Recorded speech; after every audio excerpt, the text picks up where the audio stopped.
Welcome to something Hi, I'm positive Mike. for. Oh, that was awesome. I'm gonna just do the intro real quick, and then we'll Okay. start. That was great.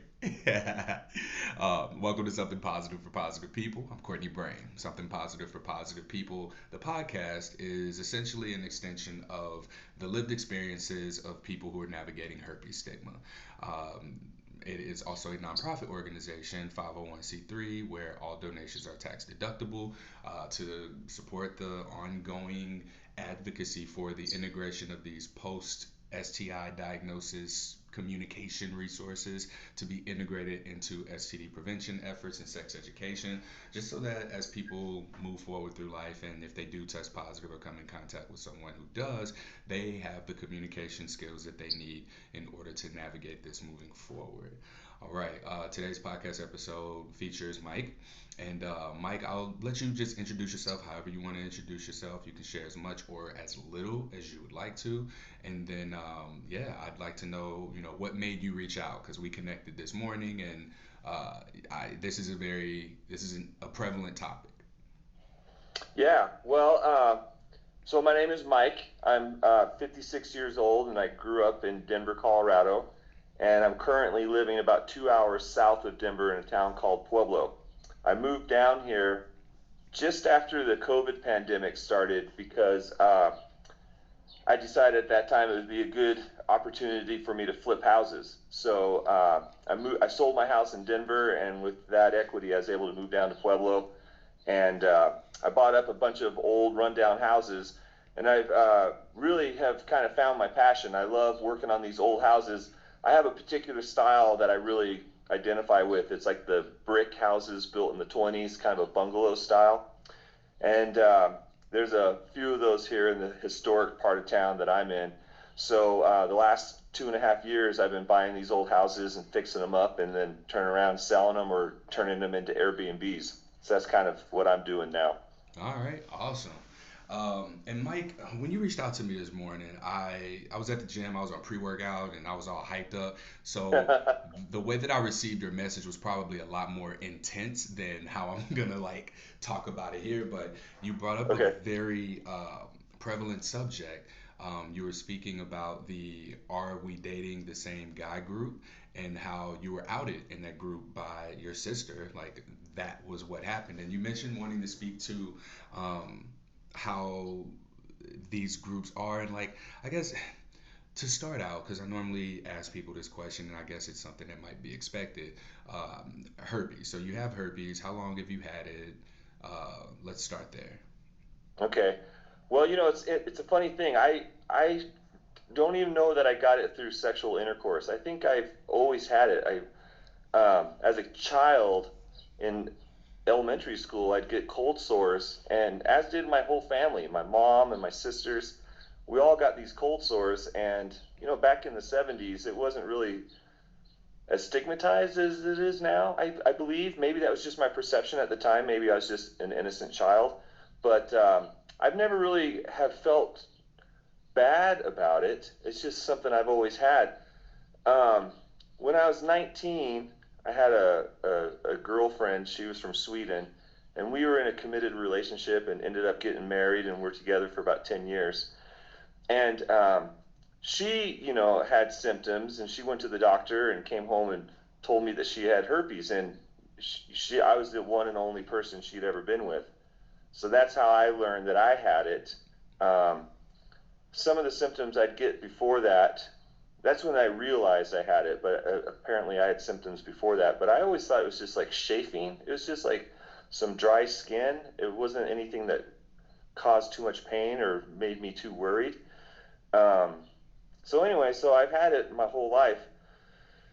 I feel like I'm an extremely healthy person. I have an extremely healthy lifestyle. I exercise and go to yoga every day, and I kind of meditate and keep my mental health happy by pursuing passions, and just I don't know. I just try to maintain a very stress-free life, and so I think between my lifestyle and the amount of time that I've had it, I've been able to manage it quite well. I mean, I have rarely have outbreaks, and when I do, they're very mild.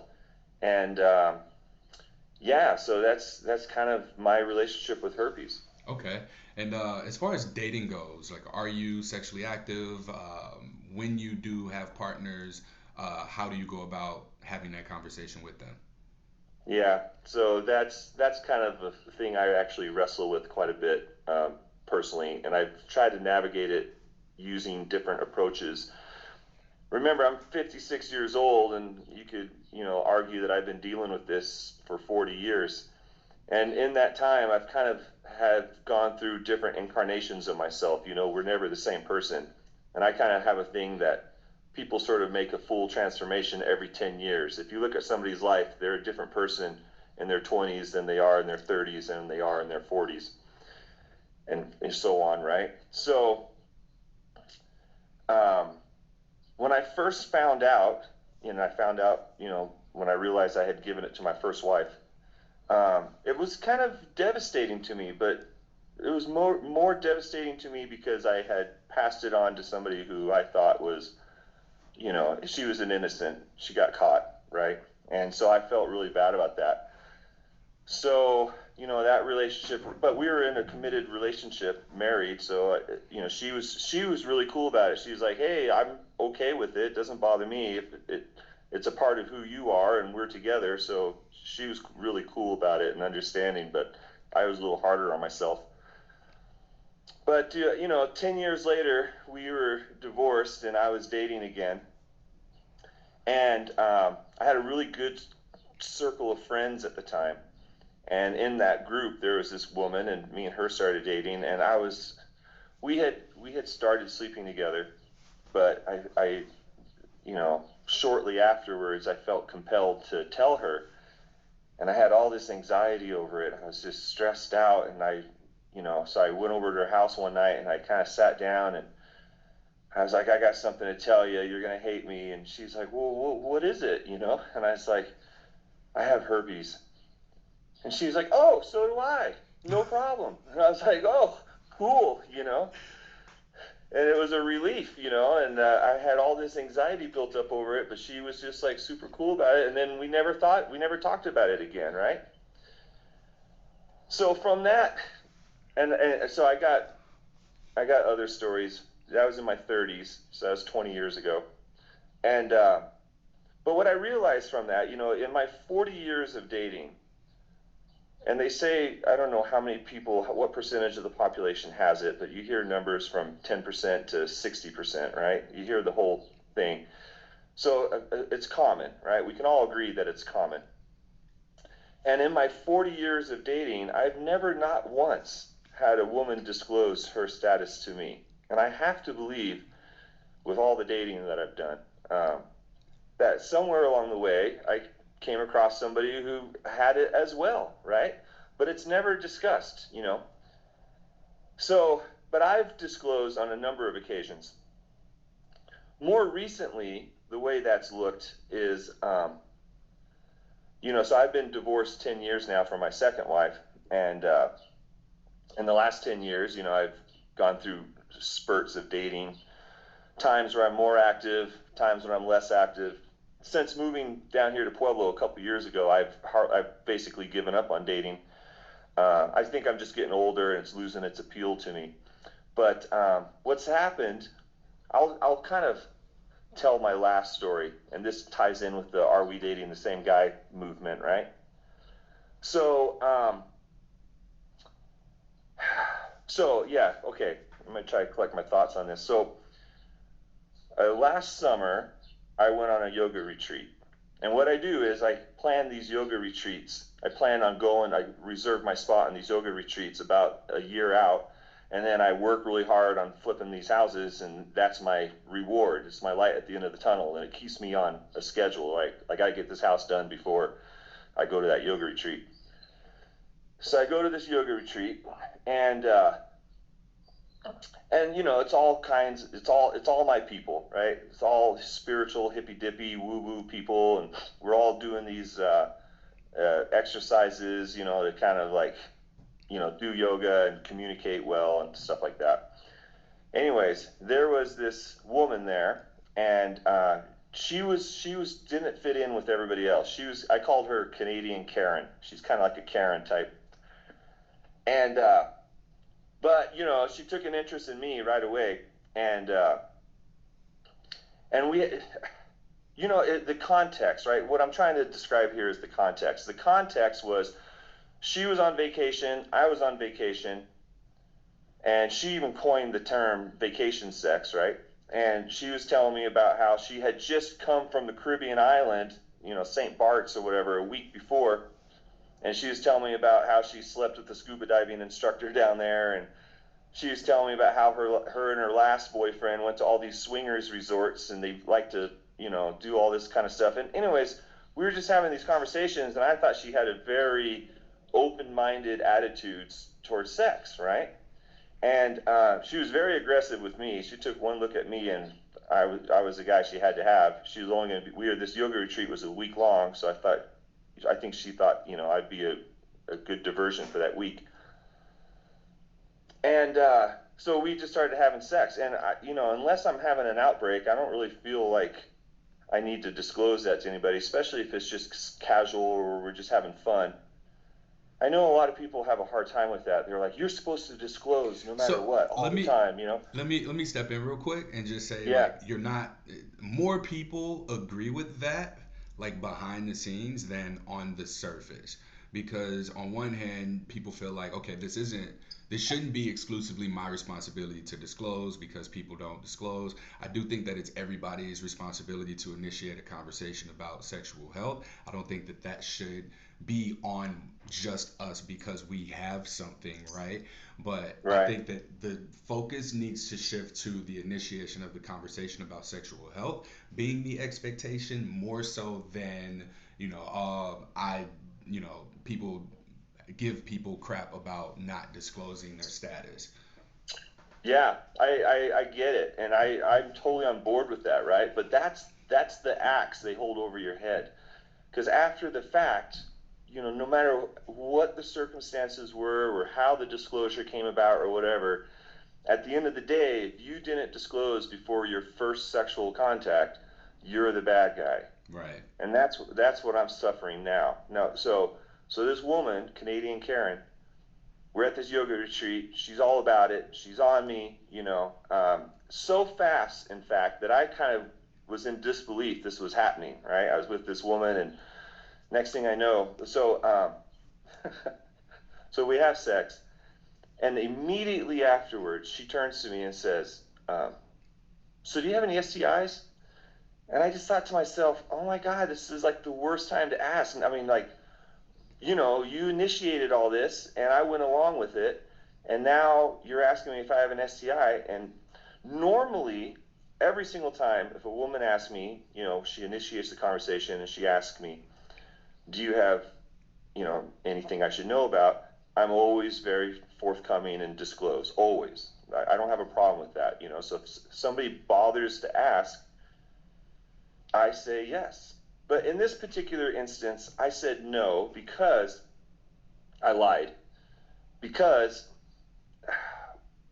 it was the first day of a week-long yoga retreat, and we were like 20 total strangers, 20 new people, and we were sharing this house, and we were going to share this house and, you know, uh, interact with each other for the next week.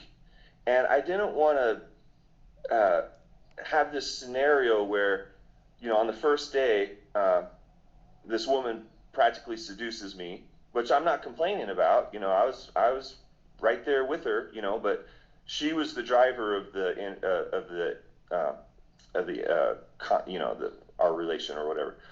And she when she said, "Hey, do you have any STIs?"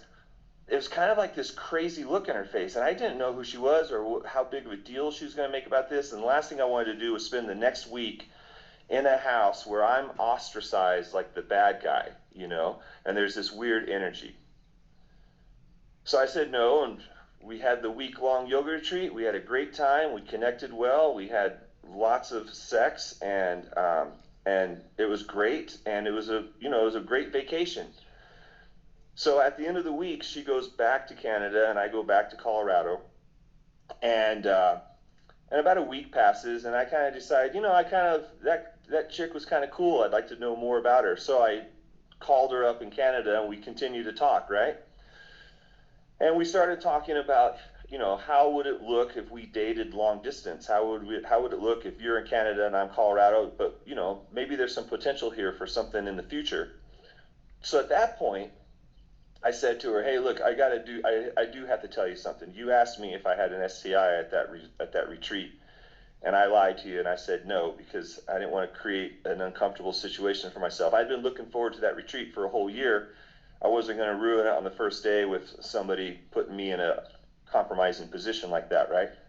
So, so we had this conversation over the phone, and I explained to her, that I do actually carry herpes, but I have it under control. My body's immune system is strong, and it's rarely an issue with me.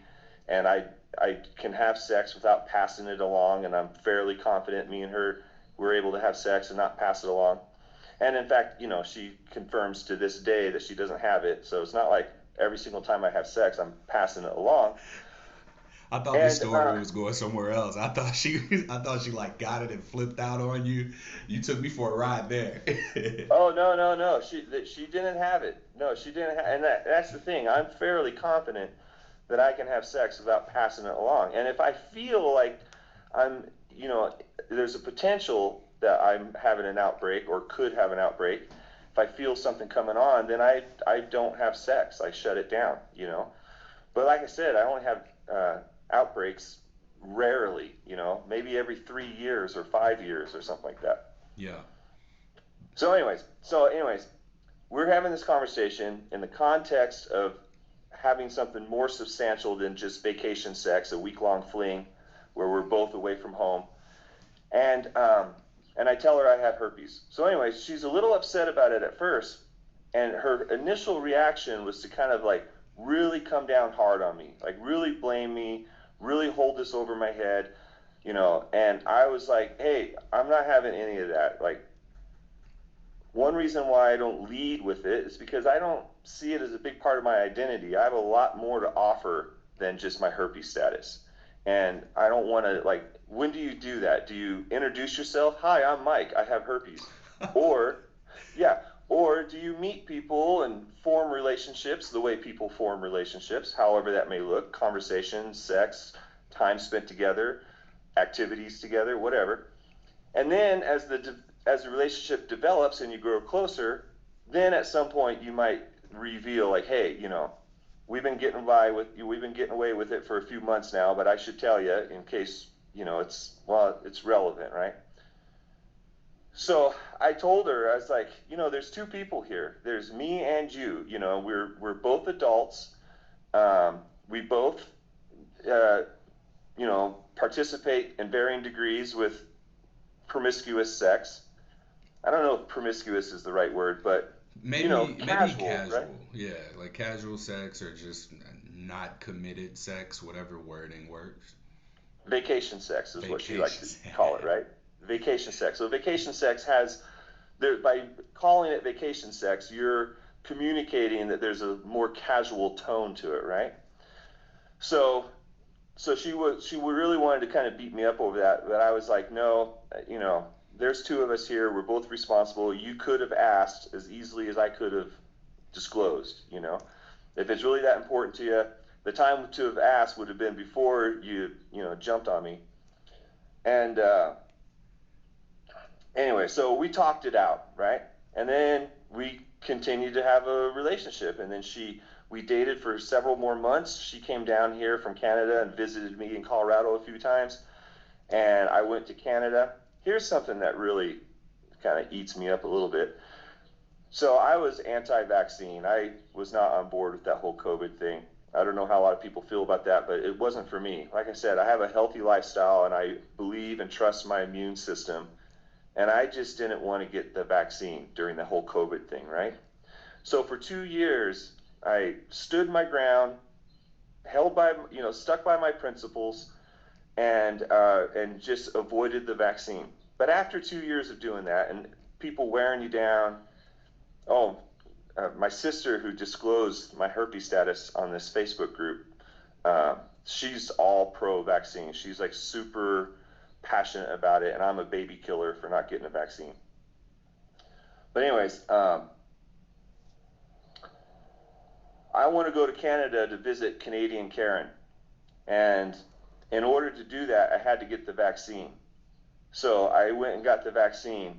What kills me about that is just couple months later, they dropped it altogether. So I almost made it to the end, right? And so like I got the vaccine for this girl. That's a huge thing. So my intentions were pure. Like I was committed to exploring a serious relationship with her and the potential for doing that. Anyways, so I kind of feel like I'm rambling here, but No, you are not rambling at all. And the okay, reason I'm just letting you talk is because there's not a lot of men who come on this podcast. And I'll just be right? frank about the fact that I see a very big challenge for men communicating about these things. I don't think that there's much self reflection that would occur in a way that they're comfortable enough with talking about how these situations make them feel. So the way that you're articulating things is very much useful, and I think that the men that do listen to this podcast are going to get something out of it, as well as the women who hear from a man's perspective as well. Uh, since you feel like you're rambling, I guess this would be a good point to like make a few comments. Uh, Okay.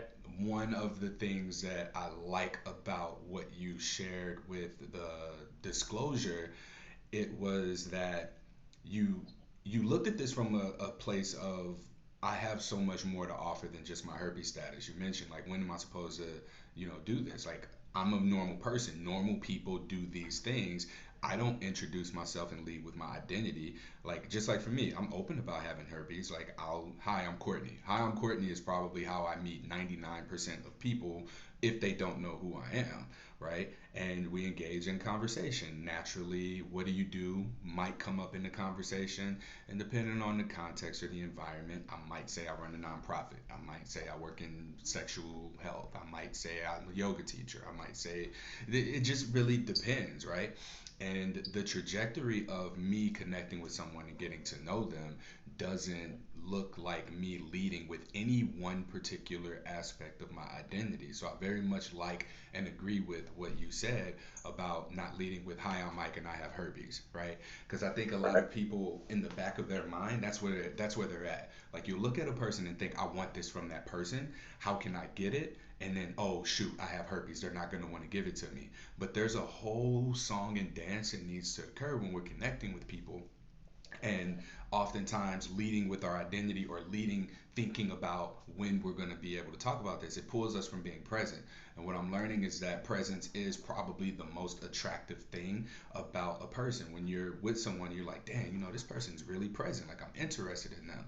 And the only way to really be present is to be present. You can't be locked into this one part of yourself or how this person's going to receive you. You literally just have to exist as a present individual and have that conversation. Another thing that you spoke to was like you got the vaccine for this girl. So like you were willing to have shifted your belief system, or you went against your, beliefs because it was more of a priority to you to be with this person than it was for you to not get the vaccine. And you very much prioritize your health. So your health comes first, and you trust Yep. your health and your immune system. And this woman who, you met with this conflict initially, which people avoid. People will avoid this conflict at all costs.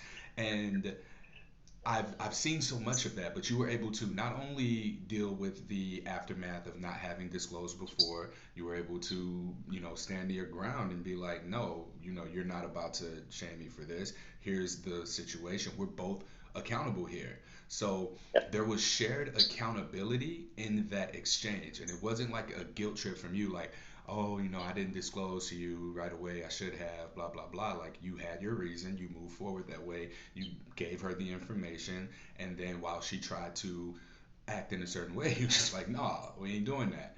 And I think that what you just gave me is really something that I can speak to, um, a little bit differently than I have in the past, because I see people say you should always disclose, you should always be the one to disclose first, and that's cool to say out loud, but I question how many of these people have not done it themselves. For me, I'm a public figure in the herpes space, so if you Google my name, you will see herpes next to it. So I kind of have to.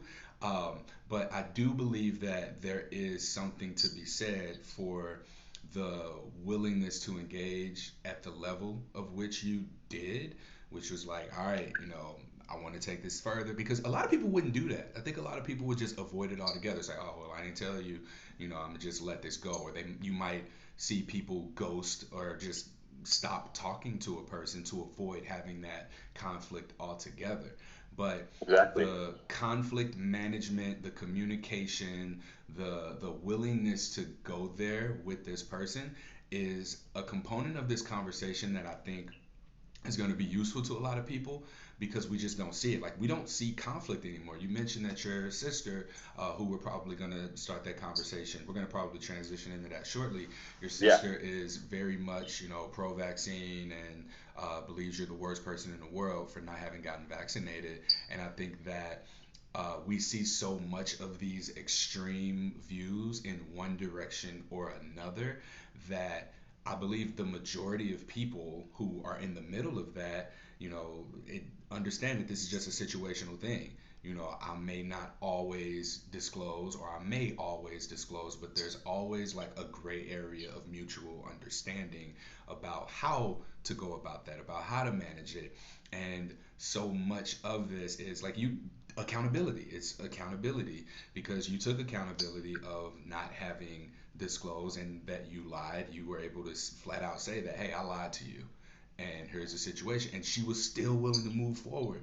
And people don't Exactly. understand that, like, people are just so avoidant. Like, we got to be able to get through conflict, and we can do that with communication.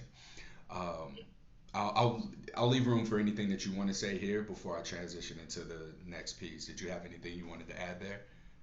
No, I think you summed it up perfectly, and yeah, I mean, there's a lot I could say on it, but I think I've got the gist of it, right? Yeah, yeah. Um, yeah, go ahead. Oh no.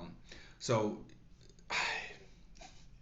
this is interesting to me that we're having this conversation now, because I have another podcast called Self, and on Self, like, I am currently exploring cancelable conversations, basically, and one of which is on this conversation about misogyny and misandry. So misogyny, as explained on the social media post that I spoke about, was the hatred of women from men, and then misandry was the opposite of that, women's hatred towards men. And in my exploration, what I find is that when men hate something, we tend to avoid that thing. If I don't like guns, I'm not going to touch guns. I might not even talk about guns. If I don't like redheads, I'm not going to talk to a redhead. If I don't like to wear underwear, I'm not going to engage with underwear.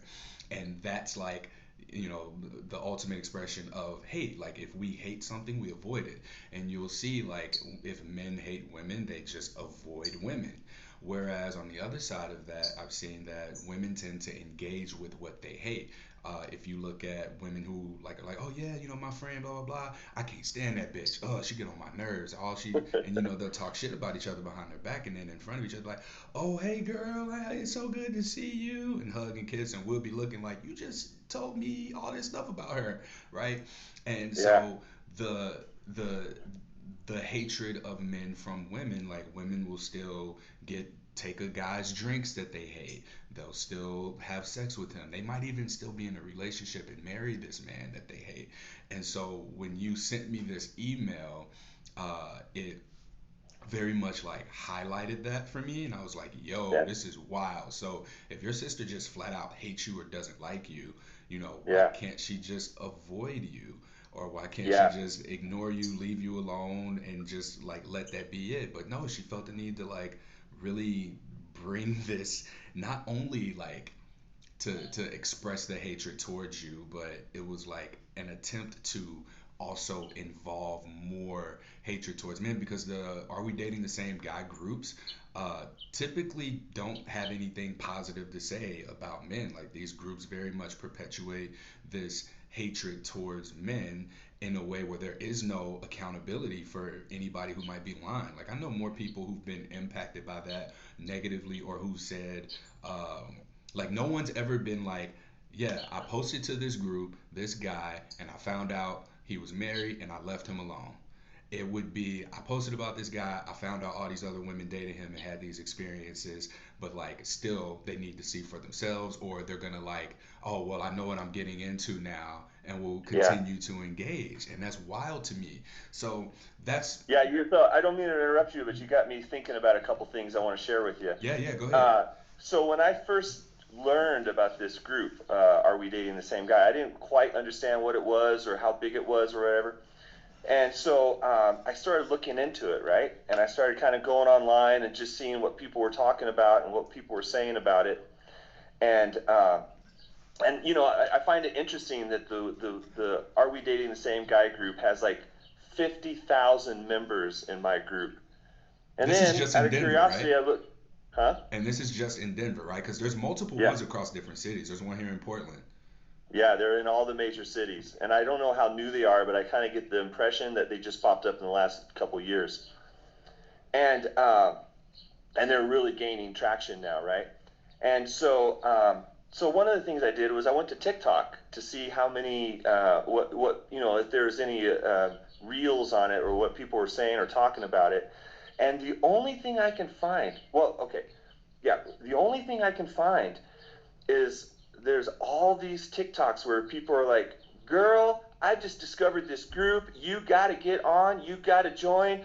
It's basically these girls showing up, posting up pictures of their exes or guys they've dated, and dishing the tea. They call it the tea, the gossip. They're dishing out the gossip on these guys. Oh my! I mean, the girls are loving it. Like, well, I always have to keep in mind that online users, right? All the people who use online dating, it's 80% men and 20% women.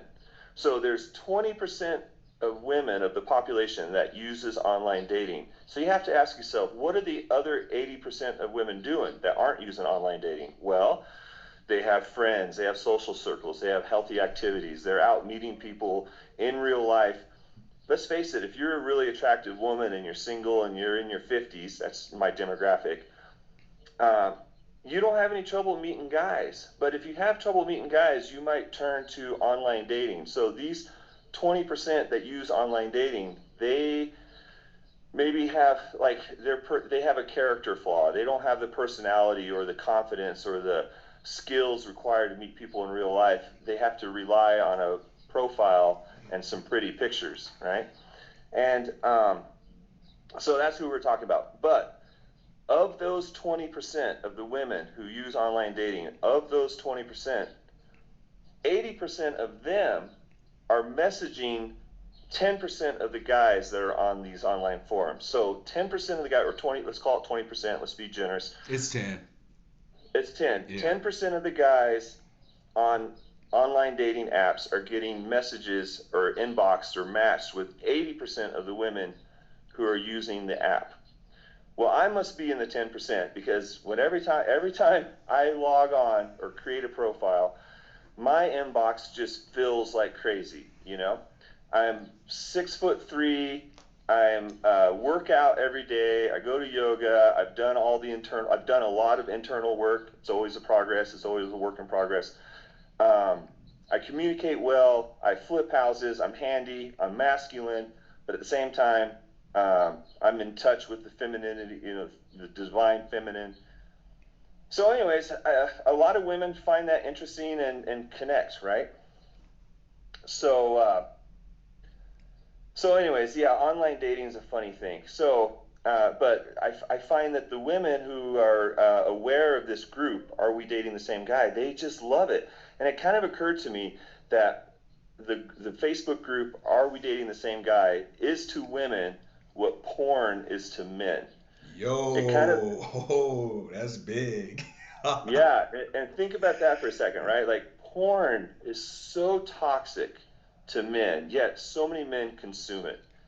And you realize it has all these debilitating effects on our psyche and the way we navigate the world if we consume too much porn.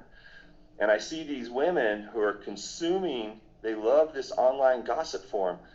And what's interesting is if a woman in that group steps up with an opinion that's defending the man, they'll often be booted out of the group. So the group is catering or selecting for the most hateful and the most vile of comments.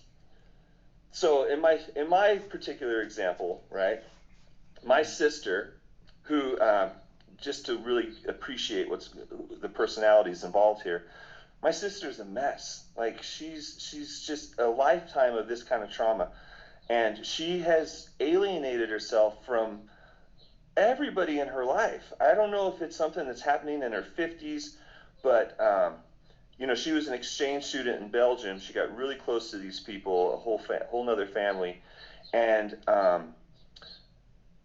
they were friends for years. Well, my sister had a friend from work. She introduced that friend to the son of this family in Belgium, and lo and behold, they hit it off.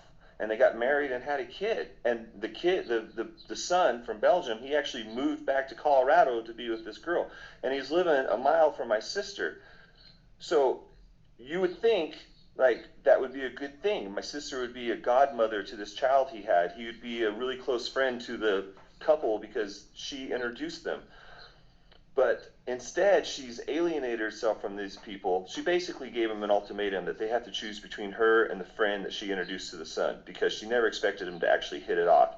And when they hit it off, she got insanely jealous of the attention that her friend was getting, that she felt like she should have been getting. So anyways, all those relationships just disintegrated and fell apart. She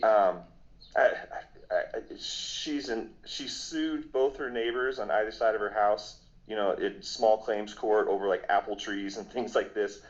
She's been fired from jobs for being in conflict with her bosses. She's an alcoholic. Out of curiosity, Yeah. is there any mental health diagnosis or no? I have to think there is. Okay. Because her behavior is so extreme. Okay, I was gonna say because this does sound extreme, and then when you mentioned the addiction, that was when it Yeah, started so to kind of click. she's an alcoholic and she takes antidepressants, and I don't think you're supposed to mix those, right? You are not supposed to mix those. You're not supposed to mix those. So she's 54 years old. She goes to concerts 3 nights a week. She's kicked her oldest son. She kicked her sons out of the house. She just wants to get back to being an empty nester, single mom. She wants her freedom back, whatever. But she's doing it in a really self-destructive way. She's the type of girl that in her youth smoked cigarettes or did cocaine because she thought it kept her thin, right? Like Oh damn. that's how she has weight management. Anyways, my point being, she has a very toxic lifestyle and she has very toxic relationships with all the people in her life, not just me. And in fact, I've been able to avoid it most of my life by just avoiding her. What I tell But you. That's what we do. We just avoid what we yeah, don't like. I avoid her and I avoid a lot of her drama. And I see my mom and my sister suffer at the hands of her drama. And I just always say to them, why do you engage with her?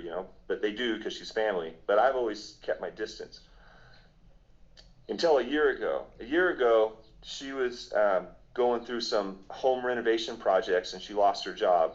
So she had to lay off all the contractors that were working on her house. So in that moment, she turns to my dad, who lives in Seattle. He's 84 years old. He had a stroke a few months earlier, a couple months earlier. He was recovering from a stroke, 84 years old, can barely move. And she asked him to come to Denver and finish her bathroom remodel.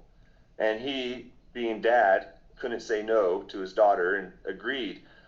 But then I'm up there in Seattle visiting them because I've been trying to build relationships, and so I go visit my dad often. He's 80, so I got to make sure I get the time in with him while I still can.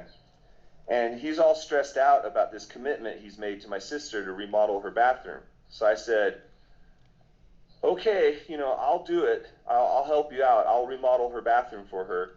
but on one condition. She has to be out of the house while I'm there, because she just creates a lot of drama, and she'd be distracting my dad, and she would be looking over my shoulder and everything. So if she wants her bathroom remodel done, I just would prefer her to be out of the house while I'm there, so I don't have to deal with her drama. Yeah.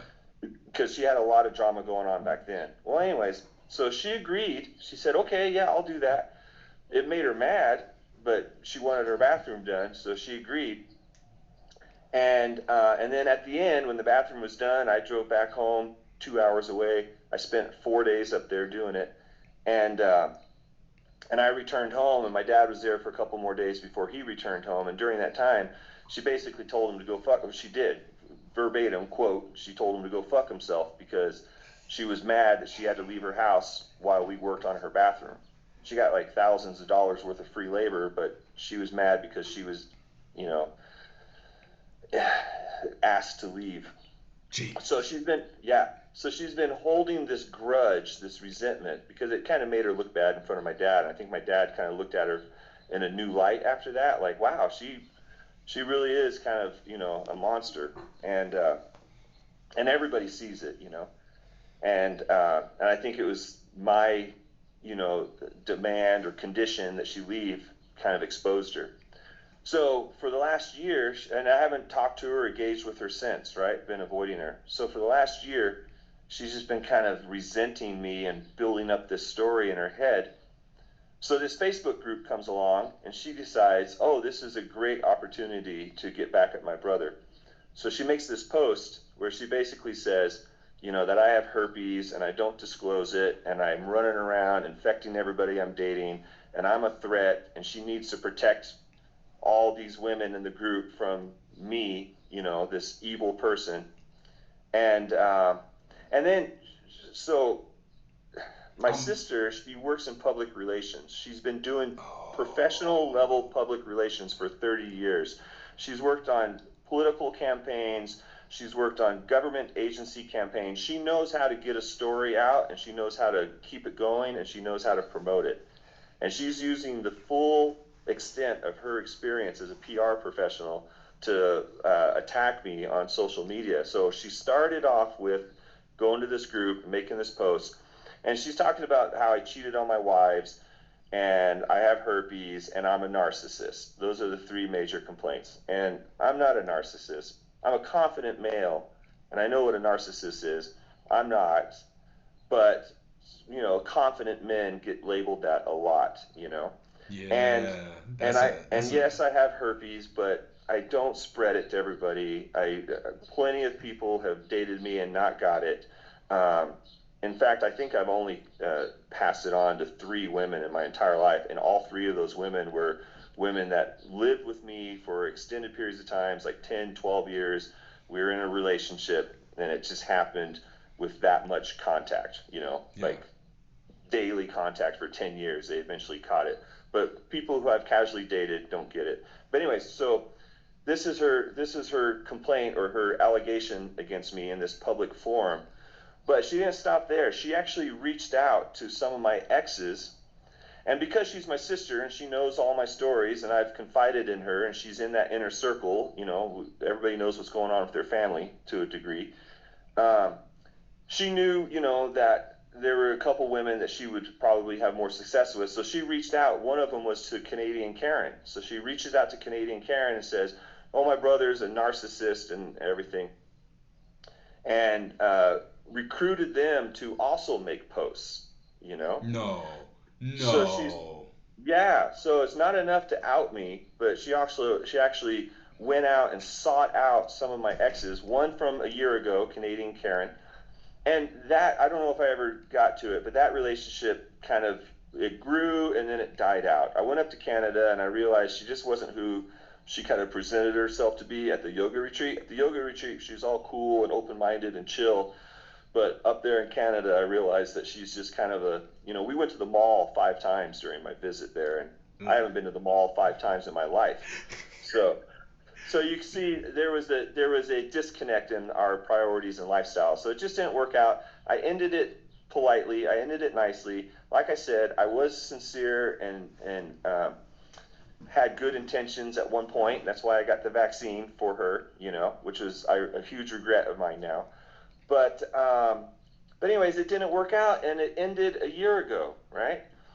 My other girlfriend that joined in on this thread, I dated her 5 years ago, and I don't like guys who call their exes crazy. I know that's a red We flag don't to a we lot don't of have to say people. it. So we don't have to say it because I think you've given enough context for us not to have to label it any sort of a word specifically. Okay. Um, Yeah. I do want to speak to this before you continue.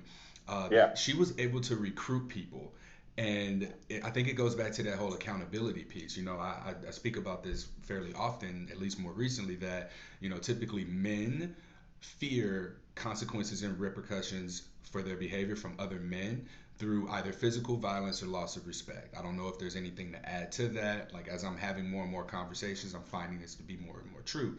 A man is not going to get away with putting his hands on a woman in front of me. That's just not going to happen. And Right. any of my friends or anyone in my social circle who's doing something unjust or something like that is going to have to fear the repercussions of either physical intervention or loss of respect. And that's two things that I noticed from us that has this like undercurrent of accountability, this code that we live by. Right. And what I don't see from what you're saying, from what you're sharing here, this kind of goes along with the lack of accountability. I don't know that if a woman saw a woman putting her hands on a man, she's going to jump in and say anything. And the equivalent to that would be in this situation, why didn't anybody shut her down? Why didn't anyone go, "Hey, I'm not doing that. Like Mike's actually a good guy." And I think that this is a good example of misandry because their hatred for you was what enabled more of this absence of accountability to the extent that it got into. There's no reason for your ex of 5 years ago, your ex of 1 year ago to even engage with your sister about this. And no one thought to go, hey, this seems a little out of line.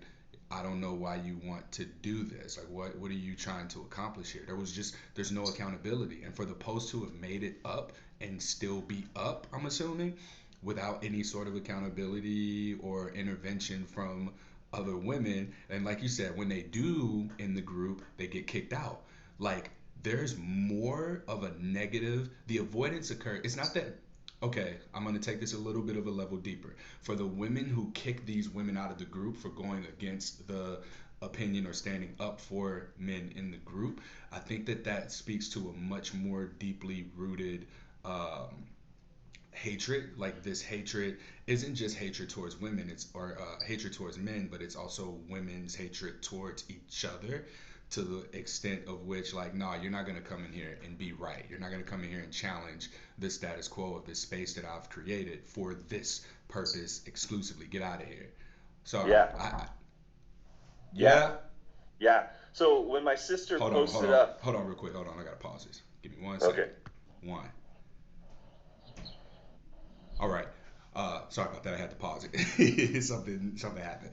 But Yeah. yeah, just closing that out. There's this demonstrated lack of accountability within these groups that clearly perpetuate not just misogyny, but like this expression of misandry. Well, no, I'm sorry, but like something else, because it's like women's hatred towards each other to enable this to occur.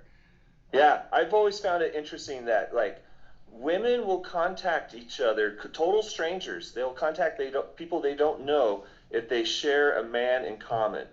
That happens all the time, but I don't know of any incidences where that has happened where men will contact a man warning him about a woman he's dating. And if that were to happen, the man who is on the receiving end would be like, dude, get out of here. I ain't gonna listen to what you have to say about this girl I'm Because seeing of now or that, whatever. I'm gonna yeah. make my own decisions. I'm gonna make my own judgment call. I'm gonna decide for myself what I think about her.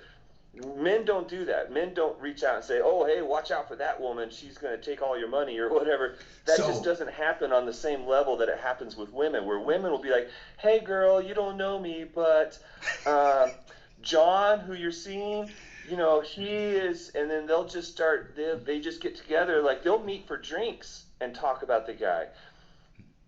you I just know don't get it. I've seen it happen from the other side, and I think that how we talk about the loss of respect for men. Like, we very much value that, because I've heard of men doing that, and the guy who I heard about from, like, yeah, this dude hit me up talking about, man, that's my girl, or she this and that and that. He'd be like, dude, you sound like a bitch. Like, he would say something like that, or he's like, man, Yeah, you like, what are you doing? Or just like put him in check, and that hurts that guy in a way that I guess is like out of alignment with that code that we spoke to, or that I yeah. spoke The about. men, the equivalent men's group on Facebook, Are We Dating the Same Girl? Here in my area only has a couple hundred guys versus 50,000 women in the women's group. The guys group only has a couple hundred guys. And I think that tells you right there, it's like, I wouldn't join a group like that because I'd feel like a little bitch, like you just don't do that. You just don't go on and slander somebody, especially a woman. There's this sense of chivalry in there on some level, right? Where even if she is a bitch, you don't go online and slander her, because Yeah, guys don't do that. It has nothing to do with the woman herself. It has everything to do with my behavior. And my behavior, I wouldn't live with myself if I behaved like that. But yeah. women are eating it up. They love it. This group is like the best thing Facebook has offered them in years. So I have a post going right now, just asking women if they're in that group and what their experiences are. And so far, everyone's been saying the same thing. Like, it's toxic, it's dramatic, it's hateful. Uh, it's just so odd to me that, like, Andrew Tate's entire social media presence has been removed from existence. However, these women's hate groups get to be allowed. Flourish. Yeah, so that's very strange to me, and it very much speaks to, I guess, the social climate that we're in for what's allowed versus what's not allowed. Um, Yeah. I want to, we got to get to a point of wrapping this up, but Yeah. how has this impacted you, if at all? It's kind of new still. It's only been a few weeks that I've been aware of it, but I think it's had a huge impact. Like I said, that group is reaching a lot more people than I would have guessed. It came to my attention through my neighbor who lives around the corner from me here. I'm hanging out with my neighbor, and he mentioned something. I'm like, whoa, what? He mentions that his girlfriend knows I have herpes, and I'm like, well, how would she know that? I had told my friend that because we had a conversation, and I was confiding that the conversation I had with my neighbor, my friend, we were getting together for a barbecue. Um, there's this girl here in town. I know her from yoga. We started hanging out, and she asked me if I had herpes, and I said yes. I disclosed that I had herpes.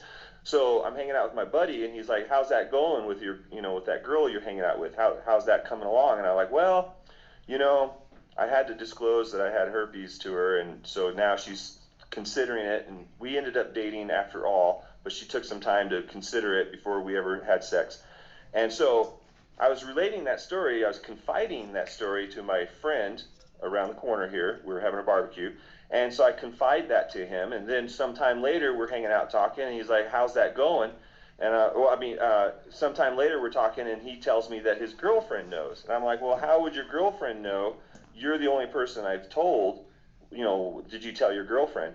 And he goes, "No, she learned about it from your sister." And I'm like, "What?" And then that's when I learned about the group, you know, and that my sister was up there posting about it. So, anyways, the point being is, even though my sister lives 2 hours away in another city, her message and her post has reached people in my immediate social circle, and that's how it got to me. It's one thing to log on to Facebook and see her crazy Me Too movement posts and her liberal rantings, and she hates Trump and goes on about Trump and how awful he is. I mean, she's just ranting all the time. It's one thing to log on to Facebook and see that, but it's another thing when her stuff reaches you through your immediate, social circle. Your real life friends, like real life people that you know. That is Real life friends, scary. real life people. And the thing is I'm in a small town here, and one thing I've really enjoyed here is this sense of community down here. And another woman who's down here, she's a business owner. She's a respected member of the community. I think she's pretty cool. We've met on social occasions a couple times. We're acquaintances. Um, she commented on the post as well, and I saw those comments. So me and her had talked a few times before about home renovations and things like that. So I thought we were on a friendly level with each other. And when I saw that she piled in on this post, I kind of reached out to her and said, "Hey, I thought we were friends. I'm kind of, I'm kind of disappointed to see that you would pile on with this and not, you know, um, talk Ooh, to me first or let me know or here's whatever." that accountability. No accountability, and she got super defensive with me when I made extra efforts to be very non-confrontational and very respectful. But I just wanted to communicate with her that, hey, I like our community here. I like our, I like the community of the town I'm in, and you're part of that community. And so this online community is having a very detrimental effect in my real life community. Man. And it's interesting to me that people like my friend can't differentiate that. Like one of the comments she made when she's piling on, she was like, "I've met this guy and he seems like a good, upstanding, decent dude to me." And then she came back a few minutes later, say, "Oh, scratch my last comment. Somebody else reached out to me and told me that he's not somebody to mess around with." Well, I've only dated one other woman down here, so I know who that is. And she's not in the right to, you know, uh, I don't know. I'm getting a very unfair characterization of me made online, and I just that's the most hurtful part. Like it's that there's an expression that I've always kind of gravitated towards. It's like I'm not who you think I am. You are who you think I am. Meaning, your thoughts about me have more to do with you than they do with me. So there's these people that have these very negative opinions of me out there, and they're all, chatting back and forth through this Facebook group. And I think it's completely detached from who I really am as a person and my reality. Man, that's deep. I would like to talk to you again. This is a very powerful interview, conversation, and very thought provoking on a handful of levels. But this is definitely something I think people will have some takeaways from. I've mentioned this on a past episode that a woman in a sex educators group that I'm in, accused me of sexual misconduct. I hadn't talked to this lady in 3 years, never shared physical space with her, and it's impacted like my work. And people have reached out to me and been like, "Hey, I saw this post online. Can you tell me about this?" And I'm like, I've never had physical contact with this woman. And it shocks me that the post is still up and that there's no accountability held for this person. And this is like something that is continuing to impact my ability to do my work in the sex education field because I have to answer to this. So that is partially where this conversation is like that's my, you know, a way that I'm impacted and like influenced by this as well. And the last thing that I want to say here before we got to get off of here is that I had it and then I lost it. I was gonna transition into it, but these Well, conver man, oh, I I do hope I remember. hope my thoughts were coherent, and I They hope I, were very. wasn't all over the place. But I appreciate our time, being able to talk about it. I've found sitting here talking to you today that it's been. I'm feeling like it's a therapeutic thing for me because I haven't been able to talk to anybody about this, and now this is the longest and the greatest extent that I've had to speak on it. Right? I appreciate that. Yeah. Thank So you. I appreciate it. All right, I'm gonna go ahead and wrap us up. That Okay. concludes this episode of Something Positive for Positive People, and this conversation is gonna be one that continues. I had someone recently over social media, a woman, say to me, essentially, "Stay in your lane, shut up and dribble." As I started to share more of my experiences, like with my health and life, and sharing what I've learned from my job working at a medical hospital as an educator about like my health and diabetes, and she's feeling a need to, say without using the words verbatim, "stay in your lane." So I feel like there's more incentive for me to meet the resistance of having these more meaningful conversations, as like I talk about herpes, but it's never really about the herpes. There's so much more at the root of it, that extends from it, and it's important to me to touch on all aspects of that in my existence because that's what it feels like I'm here for. So continue to support something positive for positive people. Donate. Visit www.spfpp.org. If you want to be a guest, feel free to email me. That's how me and Mike got connected. And yeah, till next time. Peace. All right.